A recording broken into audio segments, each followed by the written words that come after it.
So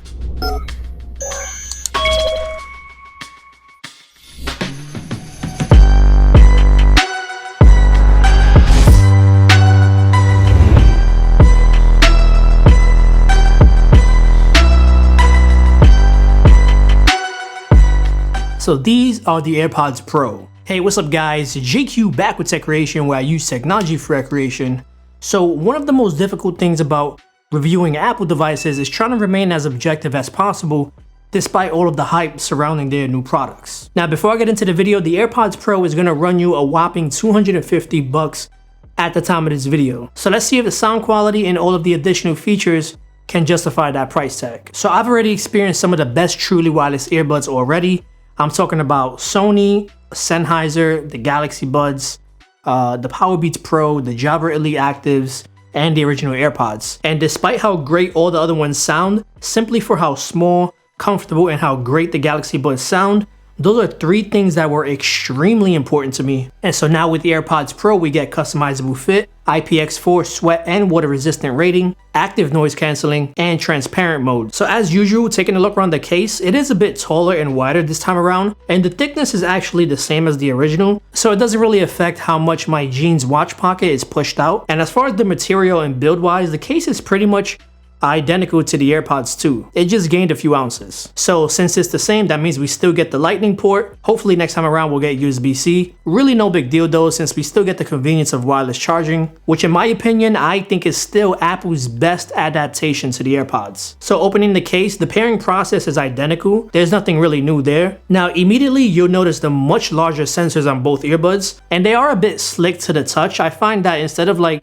trying to pinch and take them out, just kind of use the case for leverage and just like pivot them out. I find that it comes out much easier that way. Anyways, once you take them out, you'll notice just how much smaller they are. And for lack of a better term, I mean, they look kind of cute. It's just the shrunken down form factor of the original AirPods. So we no longer get touch controls, but instead physical buttons this time. These ridges that are on the stems, you can now click them to play, pause your media and to use the other features as well, which is a huge benefit to me. And it's something that I've always advocated for whenever I reviewed all of the other earbuds. So what made the original AirPods so uncomfortable was the hard plastic and the one size fits all approach.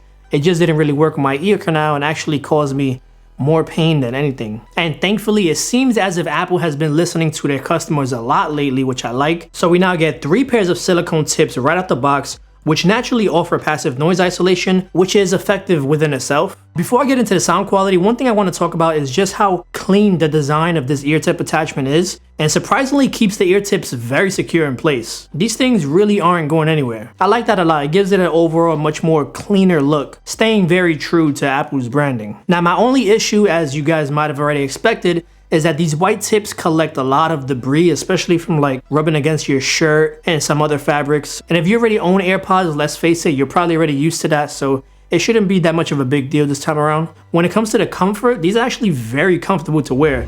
Much more comfortable than the original AirPods, thank goodness. So happy about that. And so the mediums came attached, and I actually ended up settling for these because even though the bigger ones do provide a lot more bass, they just didn't stay in my ear. They kept sliding out whenever I made even the slightest movement of my face. I just kept feeling them like sliding out. So now I will say, even though they are comfortable, they just don't feel as secure. For instance, wearing it throughout the day, little nuances like taking off your shirt just tend to knock these right out my ear, and that's not something that I had to deal with the Galaxy Buds. So the stick design doesn't come without its faults. But with that said, I took these to the gym and they stayed in place just fine.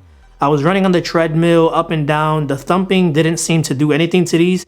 I never really had any problems with any of the earbuds that I've covered, water resistance or not, when it came to sweat or rain or anything like that. I mean, I never like sweated so much to where I damaged my earbuds. But if it makes you feel any better, these are IPX4 rated, which is limited to non-water sports and exercise, which I think covers the majority of people. I mean, I don't see anybody jumping in the water with these, but if they do, that's, I mean, kind of their fault. Also, I don't like the fact that there's no volume controls. Usually that is not a big deal for me, but when I was putting away my laundry the other day, I almost blew my eardrums out when I walked away from my iPhone and I didn't have my Apple Watch, so I had to like really take them on my ear real quick. So there's just something to be aware of. Now, one unique feature I like about the AirPods Pro is the ear tip fit test. This helps determine which ear tip works best for your particular ear, to give you the best sound. And the way this works is actually pretty cool. So it uses a microphone that's inside of the AirPods together with an algorithm that basically measures the sound that's echoing in your ear versus what's coming out of the AirPods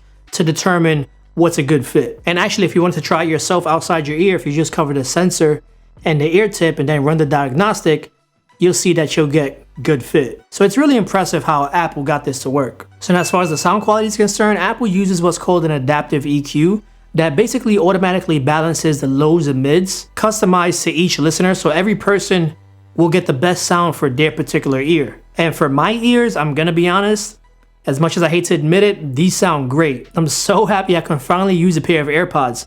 Much better than the originals. And in my opinion, it's pretty on par to the Galaxy Buds and sometimes better depending on what ear tip you're using. And the bass is there. It has strong bass, but it's not quite as strong as the Powerbeats Pro or the Sennheiser Momentums or even the Sonys. So relatively speaking, they sound much better than the original AirPods, but at the same time, it's not anything that I haven't heard before. Both the Sennheiser and Sonys offer far better bass and highs, along with a dedicated app for custom equalizers, and you don't get an app with the AirPods Pro. I guess they figure you don't quite need one since you already have adaptive EQ. But the Android side of me still thinks it would have been nice if we could have some sort of control over that. And to be fair, I don't think the AirPods Pro was meant to compete with the best sounding earbuds, but rather catch up to the best sounding earbuds. So now that we got the sound quality out the way, that brings me to active noise canceling, one of my favorite features with the AirPods Pro. So to activate, you just press and hold the button on either earbud, depending which earbud you assigned it to.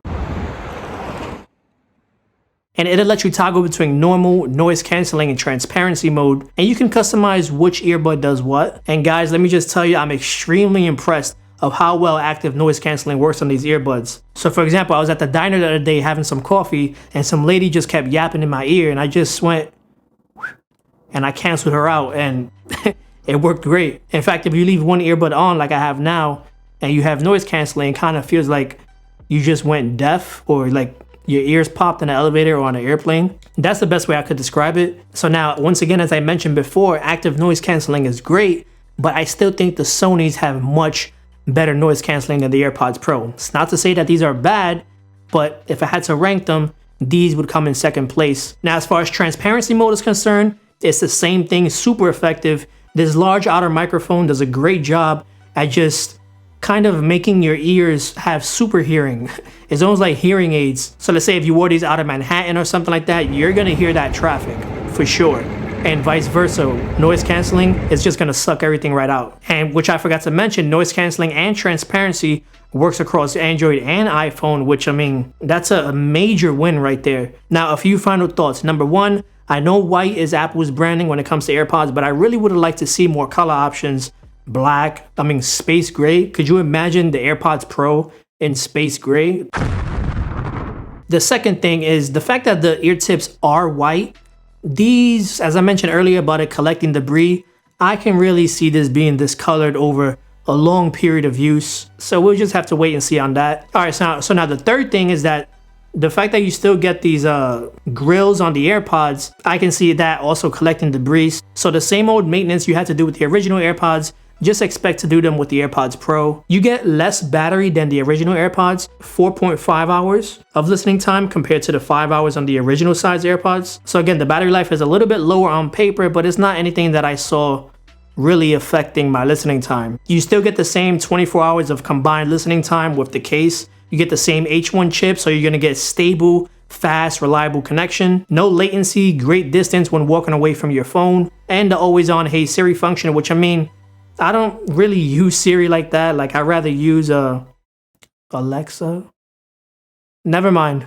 So my major takeaway and my concern with the AirPods Pro was making sure they stay in my ear. And yes, they stayed in my ear, except for the complaint that I said earlier. I just feel like even though they stay in my ear, that they can be knocked out my ear with very little effort. You know what? I hate to say it, but I think I found my new pair of daily driver, truly wireless earbuds. And that's because I'm currently using the Apple Watch and the Apple ecosystem combo with the iPhone. So it's gonna be replacing my Galaxy Buds for the time being. I mean, it simply just checks all my boxes. Comfortable, custom fit, adaptive EQ, sounds great, great battery life, noise canceling, transparency, wireless charging case. Are these worth upgrading from the original AirPods? I would say yes, simply for the convenience and the better sound you get out of these.